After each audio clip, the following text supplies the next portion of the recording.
Hello everyone, welcome to this video. In this video, I'm going to talk about some of the solutions that you can perform if your Windows is taking a lot of time to boot up. So this is actually not an issue that would hamper your performance, or it is not critical thing, but it could be something that could be a bit annoying and bit frustrating. So how do we solve this? The first thing we can do is just go to the taskbar, right click and go to the task manager.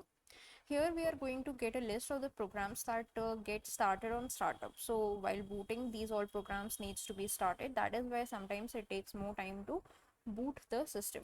So for this, go to the startup tab and make sure that any of the programs that you find have a high startup impact. You can consider disabling them.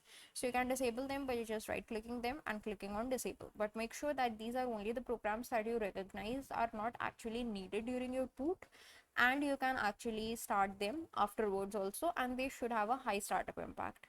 Then you can move on to low and then to the non-startup impact programs, and similarly this should solve your issue. If it does not solve, if it does not still improve the performance of the boot of your system, then you should consider getting an SSD that should significantly improve your system's boot performance. So that are the issues to this problem.